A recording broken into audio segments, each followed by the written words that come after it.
di sini bikin malu, tau gak sih? Udah, nyokap lo ajak nongkrong sini aja, besel lo. Astagfirullahaladzim, Oci. Ayo minum lagi. Bu.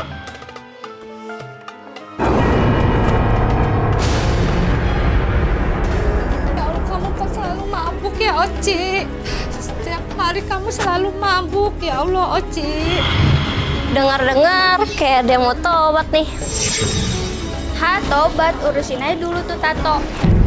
Nah, lu kenapa dorong-dorong gue? Gue gak suka. Lu udah punya masalah sama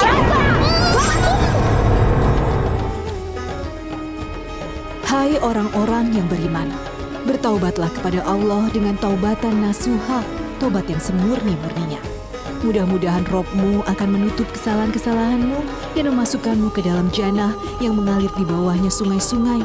Pada hari ketika Allah tidak menghinakan Nabi dan orang-orang mukmin yang bersama dia. Sedang cahaya mereka memancar di hadapan dan di sebelah kanan mereka sambil mereka mengatakan, "Ya Rob kami, sempurnakanlah bagi kami cahaya kami dan ampunilah kami. Sesungguhnya Engkau Maha Kuasa atas segala sesuatu." Quran Surat At-Tahrim ayat 8.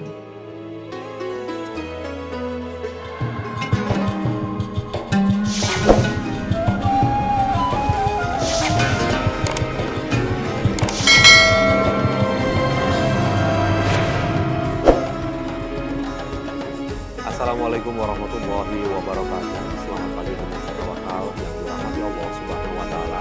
Senang sekali saya Farid Hasan kembali menjumpai Anda. Dan pemirsa, alhamdulillah di studio sudah hadir bersama kami Bapak Ustadz Mas Diki Baidowi. Assalamualaikum Pak Ustadz. Waalaikumsalam Mas Farid. Bagaimana kabarnya? Alhamdulillah sehat. Kabar sehat? Alhamdulillah.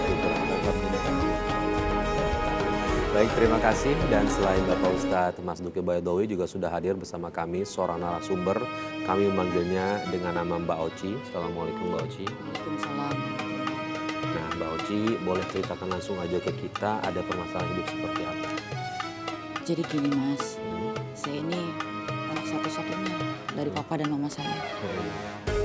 Tapi bukan berarti saya itu anak tunggal. Papa dan mama saya sebelum menikah, mereka semua masing-masing udah pernah menikah. Dan masing-masing juga udah dikaruniai anak banyak. Jadi jatuhnya saya punya kakak tiri. Punya kakak tiri banyak. Gimana ya? Saya itu sering ditindas sama saudara-saudara tiri saya. Ya saya dibilang anak yang tidak diharapkan lah. Pokoknya buat gak betah lah dulu. Orang tua tahu perlakuan dari kakak tirinya Mbak Oci? Mbak Oci nggak cerita sama kedua orang tua? Karena waktu itu saya masih kecil. Jadi saya nggak berani, saya takut. Karena kalau misalkan saya kasih tahu ke orang tua, saya diancam sama saudara-saudara saya.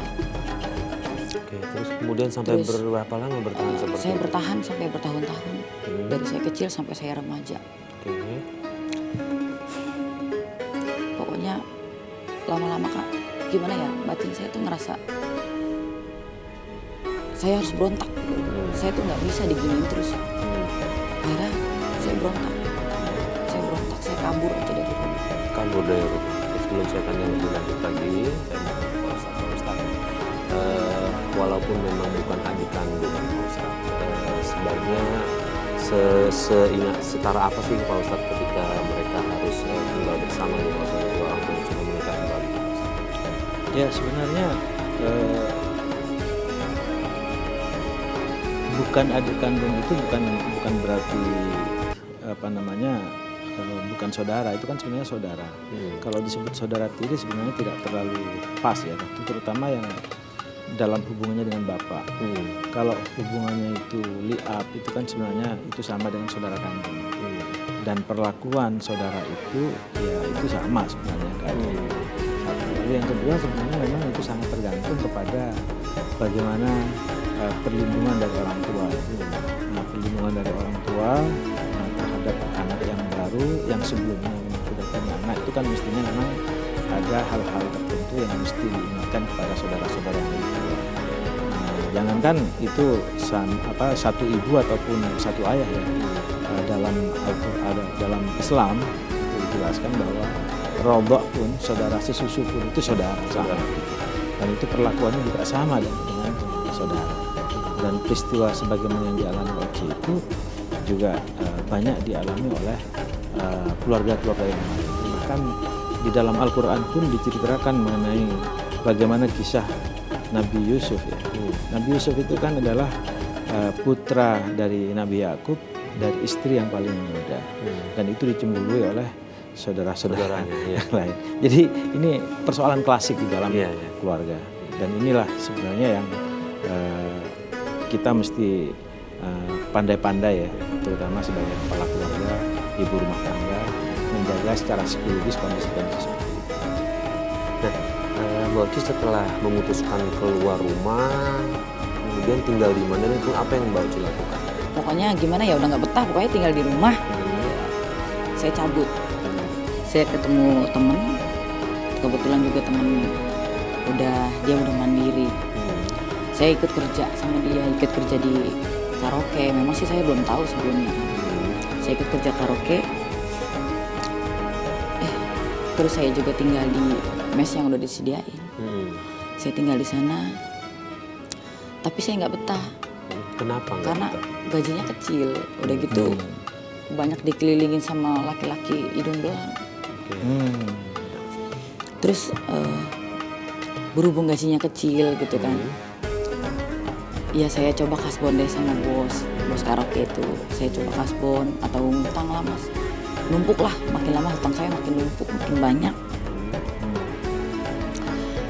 Terus saya juga udah nggak betah kerja di situ, saya bingung tuh, akhirnya saya kabur juga. Mbak Oci, nah Mbak Oci setelah tidak kerja di karaoke kemudian terus kabur, kemana itu? Bingung ya saya juga. Akhirnya saya pulang ke rumah lagi. Pulang ke rumah. Saya pada saat pulang ke rumah, oh ya sebelum nanti cerita pulang ke rumah, waktu pergi keluarga nggak nyari sama sekali? Nyariin. Mama telepon berkali-kali, cuman saya abai, saya nggak angkat. Cuman berkali-kali pun mama telepon, kasihan juga kan saya juga kepikiran terus sama mama kan. Ya saya angkat tuh akhirnya. Terus mama nanya saya di mana. Terus saya bilang, mama nggak perlu tahu saya di mana. Saya bilang gitu. Saya capek di rumah. Saya bilang gitu kan. Udah, mama nggak usah mikirin Oci lagi. Oci mau belajar hidup mandiri. Saya bilang gitu. Saya mau nggak mau ketergantungan sama keluarga lagi. Karena faktor saya kecewa kali ya, mungkin saya juga baru ngerasain bebas gitu kan. Tapi di sisi lain saya masih kepikiran sama mama saya. Saya sayang banget sama mama. Makanya di situ begitu pergi dari tempat karaoke, nggak tahu kemana, balik lagi ke rumah. Iya. Nah, begitu melihat ada Mbak Oci di rumah, respon mamanya seperti apa? Seneng, pertamanya seneng dulu. Sambil nangis gitu kan. Karena kan saya juga lumayan lama kabur tuh. Berapa lama kabur itu Mbak? Bisa dibilang setengah tahunan.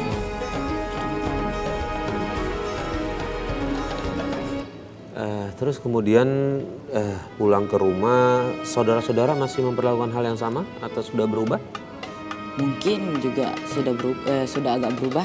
Saya ngerasa udah gimana ya, kayak rada-rada enggan atau gimana gitu sama saya. Apa mungkin karena ada sedikit perubahan dari saya gitu. Mungkin mereka mikir lagi kalau buat tindas saya kali ya. Kayaknya sih menurut saya gitu. Nah, pas saat di rumah kemudian apa yang Mbak Oci lakukan lagi? Saya udah di rumah ya gitu aja, makan, tidur, kalau malam nongkrong. Nongkrong? Iya. Sampai jam berapa? Sampai kadang-kadang sampai subuh. Oh ya? Kalau pagi sih enggak. Sama teman-teman sesama jenis atau beda? Ada teman cowok. Ada teman cowok? Banyak sih. Kalau teman cowok ada teman ceweknya, ada cowoknya juga banyak. Nah, mama sendiri nggak ngelarang? Ih, ngelarang banget. Ngelarang. Terus kayak sampai mama datang ke tongkrongan. Terus? Mama datang ya, saya juga malu kan sama anak-anak tongkrongan gitu Pak Ustadz, Mas. Didatengin sama mama, ntar dicengin sama anak-anak. Bilang anak mama lah, anak mama. Akhirnya sama mama saya usir, mama pergilah, jangan kesini. Gitu.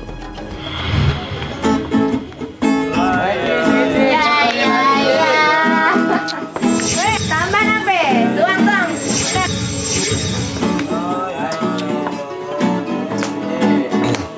Astagfirullahaladzim. Oci, ayo pulang. Ngapain kamu nongkrong di sini? Segala minuman keras. Pulang Oci. Saya pulang sama ibu. Ibu ngapain sih di sini? Baru Oci tau nggak? Sendiri ibu yang pulang. Sama ibu. Oci ngapain di sini bikin malu tau nggak sih? Udah ya, nyokap lo ajak nongkrong sini aja, kesel lo. Lu ngomong sekali lagi gue hajar lo ya.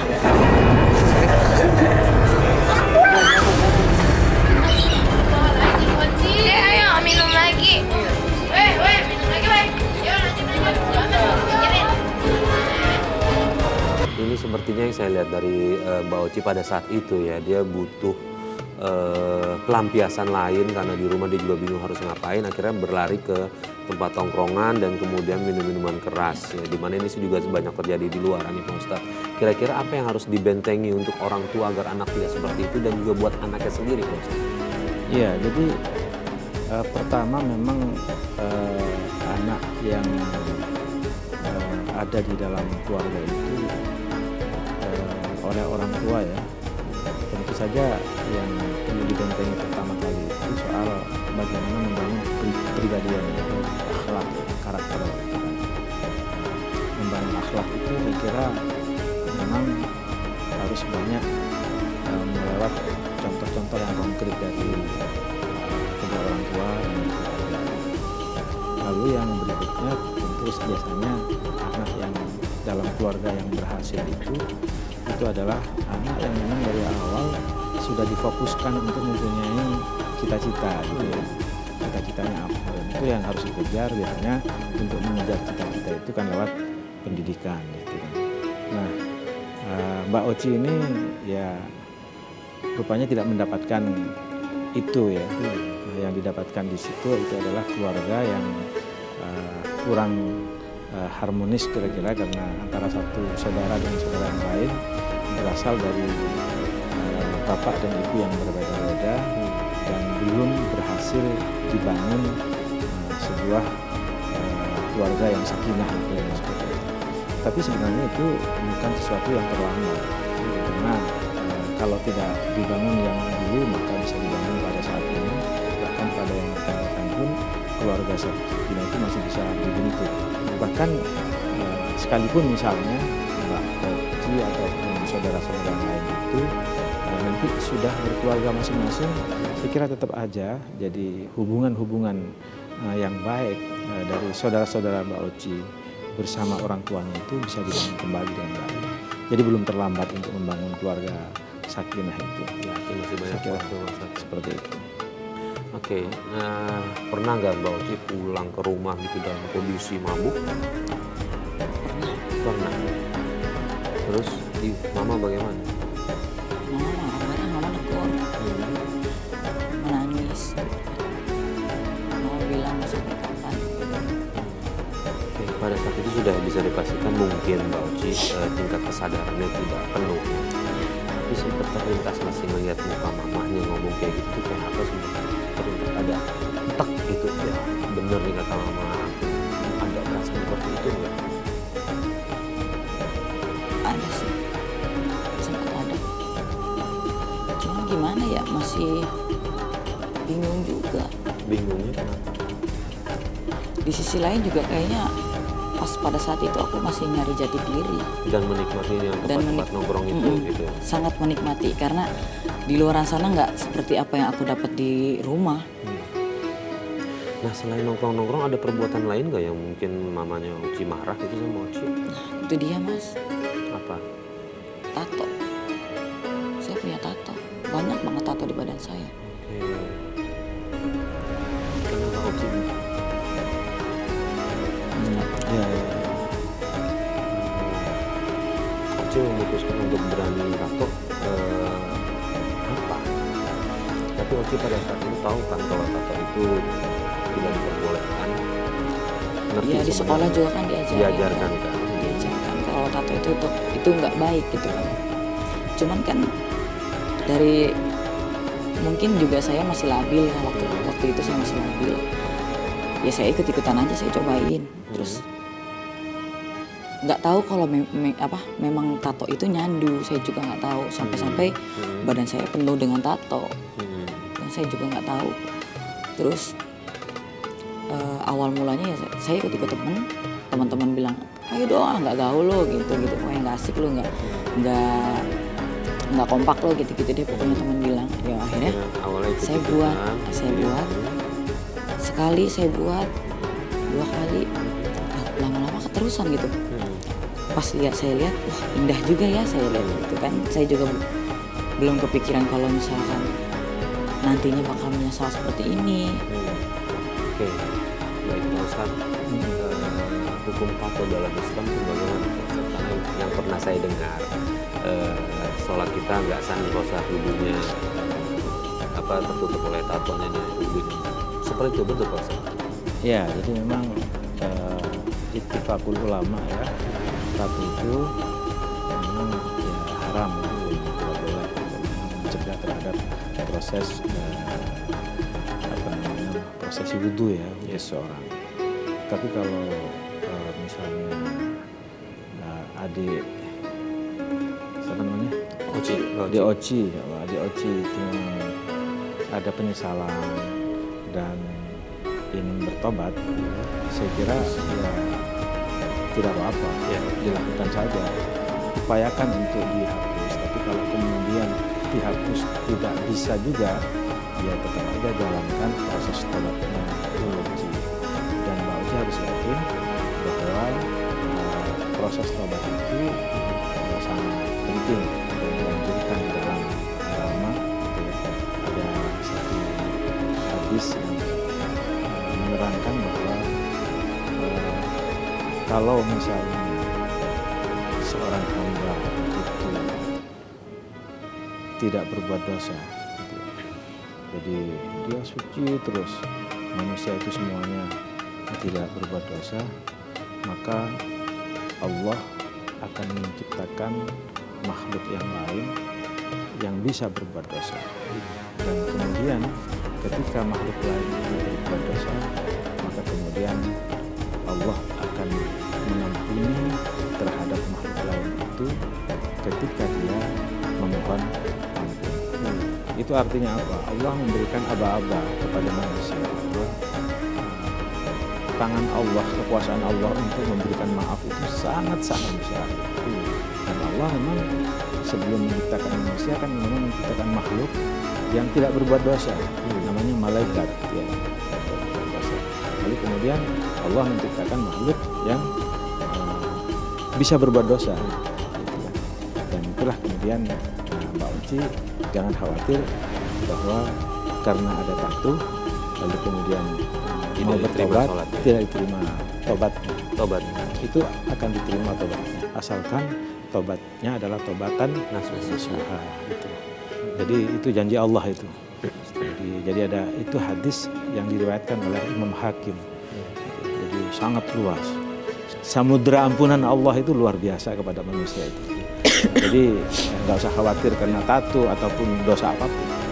Taruhlah misalnya sekarang Mbak Oci umur berapa? Saya 29. Misalnya saya umur 60. Taruhlah misalnya saya mulai dari sejak balik misalnya sampai umur 40 dosa terus misalnya. Selama taruhlah umur 40 tahun melakukan dosa terus.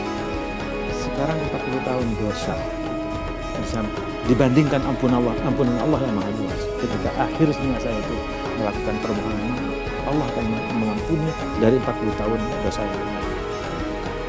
Kira-kira itu Mbak Oci. Jadi nggak usah khawatir tentang tato dan segala macam. Tapi tetap aja diikhtiarkan supaya tatonya itu bisa hilang. Iya, karena itu adalah sebuah proses ikhtiar yang itu memang nggak boleh awalnya diharamkan, tapi ketika dia nggak bisa hilang ya tetap aja udah biarkan aja. Nah, Mbak Oci, lalu saya dengar apa Mbak Oci di wawancara sebelumnya di Hakim, Mbak Oci sebenarnya udah menyesali semua perbuatannya, terus kemudian sudah berubah gitu ya. Nah, saya pengen tahu apa yang bikin Mbak Oci menyesal akan perbuatan Mbak Oci dan Mbak Oci mau berubah. Ada kejadian apa? Jadi waktu itu saya pulang nongkrong malam. Tumben tuh perasaan saya pengen pulang aja. Jam-jam 2-an saya pulang ke rumah. Nah kebetulan mama saya belum tidur. Saya ketemu mama saya. Mama saya jumpai saya benar-benar kondisi lagi mabuk berat. Kemudian mama saya negur saya langsung. tetap saya mengelakkan, nggak ngaku. Saya di luar kontrol, saya bentak mama saya. Karena saya pikir bising gitu kan, bising mama berisik gitu loh. Akhirnya yang bikin saya bingit luluh banget. Mama saya tuh elus-elus kepala saya. Dia bilang, Ci, mau sampai kapan kamu begini nak? Katanya. Mama khawatir kalau kamu nanti nggak ada yang ngurusin gitu kan, nggak selamanya mama hidup dan ngurusin kamu. Mama ini udah tua katanya. Itu di situ setengah sadar, antara sadar sama enggak tuh saya mikir, oh iya ya bener juga gitu kan, maksudnya bener kata mama. Terus pokoknya saya minta maaf, saya meraung-raung, saya nangis sama mama, saya mohon ampun. Mama, maafin Oci. Saya kebayang kalau mama saya terbujur aku gitu, ninggalin saya nggak punya siapa-siapa gitu kan. Saudara tiri saya aja kayak gitu. Ayah saya juga jarang pulang, dia cuek. Mungkin karena anaknya banyak juga, saya juga nggak ngerti lah. Pokoknya yang saya sayangin itu ya mama saya. Di situ baru saya tergugah. Dalam keadaan setengah sadar itu saya meraung-raung di sujud di kakinya mama. Saya mohon ampun, saya menyesal. Bu,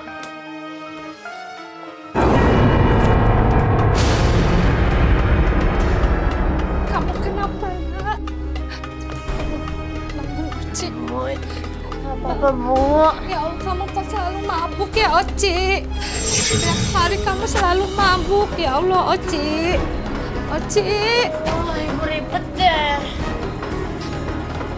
Ya Allah Oci, ibu sayang sama Oci. Oci jangan selalu mabuk begini. Kalau seandainya ibu nanti tidak ada, ibu mau nitip pensi kemana? Untuk jaga kamu Oci. Oci jangan mabuk terus ya. Ibu sayang sama Oci. Oci Bu. Mabuk lagi Bu. Janji ya sayang. Ibu sayang sama Oci, jangan selalu sering mabuk.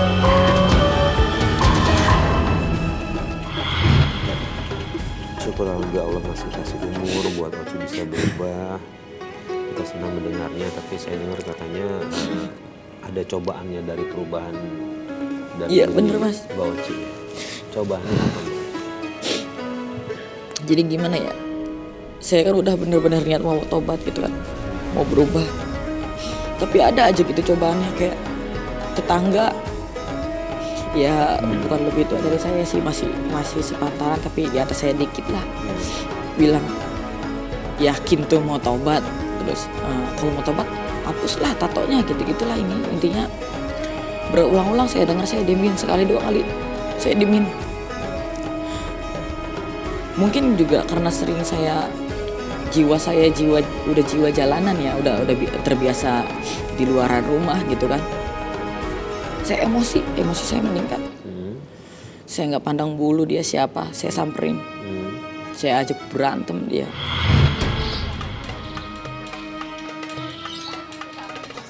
Dengar-dengar kayak dia mau tobat nih. Tobat, urusin aja dulu tuh tato. Lucu ya. Kapan ngomong kayak gitu? Lu kesindir. Bagus kalau kesindir. Sosokan mau tobat. Gaya lo aja masih liar begitu, gimana mau tobat? Aduh, gue diemin malah ngelunjak lo ya lama-lama. Gue dong. Lu nggak suka dorong. Songong lo ya. Dorong. Gue punya masalah sama lo juga. Ya dorong gue. Gue nggak suka. Lu punya masalah sama gue. Gue nggak suka. Songong lo ya. Mas, gak usah ikut campur ya Mas. Lu songong lo ya. Dia urusan kita berapa? Rambut lu. Dan membuat saya berpikir, mungkin karena gue udah terlanjur begini ya, nggak bisa berubah kali ya gitu ya. Tetap aja pandangan orang jelek. Karena casing saya juga udah begini. Cuman kan hati saya, mereka nggak tahu hati saya seperti apa. Saya pengen berubah. Ya, saya kira pandangan orang selalu seperti itu, ya. Memandang secara lahir saja gitu ya. Dan itu jangan dihiraukan oleh orang yang sedang melakukan pertobatan. Ucapan-ucapan, penilaian-penilaian yang sifatnya menghina ataupun menilai bahwa dia belum berubah, itu pelan-pelan dia akan hilang dengan sendirinya ketika dibuktikan oleh Oci misalnya bahwa dia memang sudah berubah. Oh, berarti memang sudah melakukan perubahan. Jadi itu butuh waktu dan butuh pembuktian kepada masyarakat bahwa taubatan nasuha itu betul-betul dilakukan oleh seorang hamba Allah yang bernama Oci.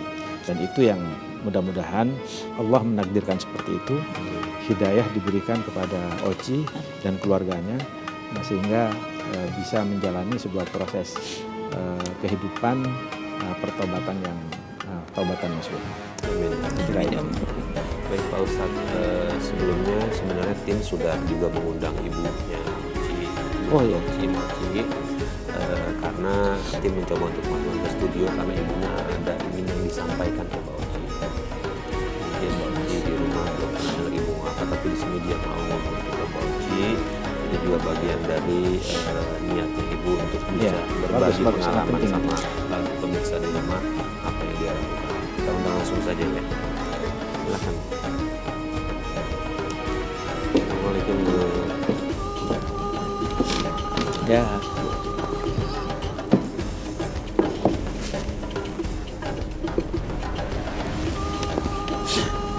Baik Ibu, terima kasih sudah meluangkan waktu di Tawakal. Saya ngelihat Ibu, saya bangga. Artinya Ibu masih tetap sabar, tetap sayang sama anak yang tadi kita dengar anaknya Ibu Mbak Oci dulunya kurang lebih jauh dari agama lah. Banyak perilaku menyimpang gitu ya, tapi saya senang Ibu tetap merangkul anaknya ya Pak Ustadz ya. Ya betul. Tidak dijauhkan gitu ya Pak Ustadz ya. Satu hal tadi kan Ibu bilang sama tim, katanya Ibu mau ada yang disampaikan ke Mbak Oci ya. Kalau gitu saya persilakan.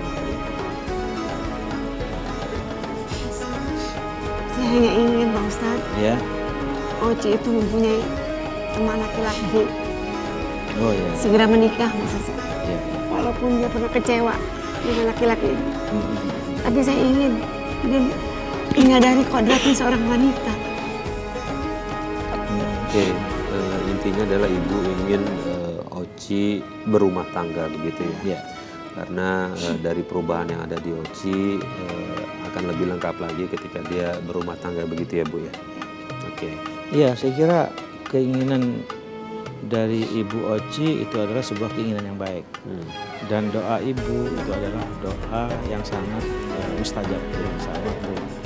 Sehingga kalau Ibu sering melakukan doa, terutama doa malam ya, qiyamul lail, dan apalagi itu juga dibarengi dengan Oci juga melakukan hal yang sama, lewat sholat malam itu, saya kira tidak akan lama itu akan terkabul, insya Allah. Karena itu Allah menjadikan seperti itu.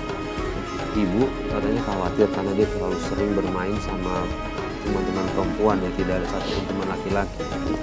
Oke, memang Ibu yang Ibu lihat kekhawatiran apa dari Mbak Oci? Khawatiran ini, sepertinya dia tidak ingin maksudnya untuk berumah tangga. Dan dia kan seorang wanita gitu, harus berumah tangga. Kalau Oci sendiri sebenarnya dalam hati ada keinginan untuk berkeluarga nggak sih? Ini Ada keinginan berkeluarga. Alhamdulillah, jadi sudah Ya, syukur. Nah, Pak Ustadz, terakhir Pak Ustadz, kira-kira amalan apa nih yang harus Mbak Oci lakukan agar Mbak Oci tetap istiqomah nih? Kita semua bangga melihat perubahan diri dari Mbak Oci yang tubuhnya penuh tato, kemudian berubah untuk bertobat gitu Pak Ustadz. Bagaimana nih Pak Ustadz? Ya, jadi ada satu hadis ya yang diriwayatkan oleh Ibnu Umar, anaknya Sayyidina Abdullah bin Umar.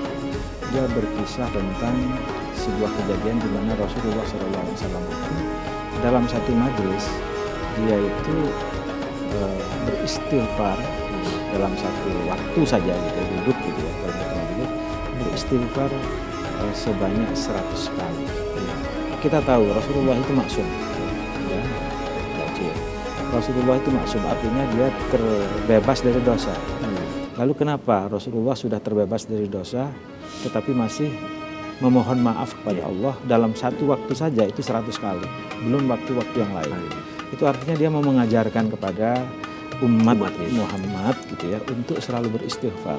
Itu juga berlaku juga buat Mbak Oci, buat ibu kandung Mbak Oci untuk selalu beristighfar kepada Allah. Dengan istighfar itu pada dasarnya itu adalah doa untuk dikabulkan terhadap seluruh keinginan yang lain. Jadi itu sudah otomatis. Dengan demikian maka marilah kita perbanyak istighfar. Lalu yang kedua, marilah kita juga perbanyak membaca sholawat. Karena apa? Karena sholawat itu bukan hanya kita. Allah saja membaca sholawat untuk Nabi. Malaikat saja itu juga membaca sholawat untuk Nabi.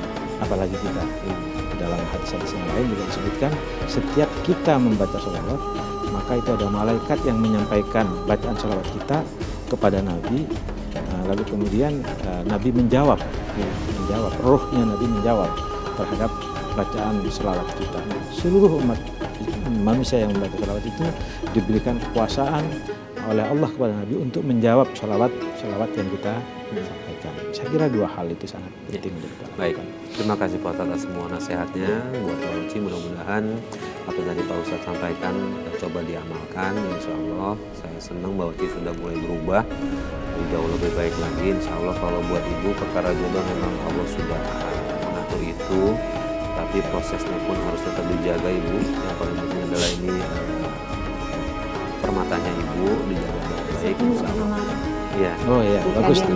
Gitu. Saya hanya menasihati dia. Sampai kapan kamu harus begini nak? Iya. Sholatnya dijaga Mbak Oci. Ibu nggak tahu umur ibu sampai kapan. Betul. Bisa mengurus kamu. Yang ibu takutin, jika umur ibu nggak ada, siapa yang mengurus kamu? Itu Pak. Nasihat itu aja sih untuk dia. Mungkin sedikit demi sedikit membuat dia sadar. Amin insya Allah. Asal ibu juga harus yakin. Ya. Baik, terima kasih Ibu sudah berbagi cerita dengan Mbak Oci, juga sudah berbagi dengan kami. Mudah-mudahan ini juga bisa menjadi pelajaran penting bagi pemirsa di rumah. Dan pemirsa, akhirnya sampai di sini Tawakal. Saya Farid Hasan undur diri. Wabillahi taufiq wal hidayah. Wassalamualaikum warahmatullahi wabarakatuh.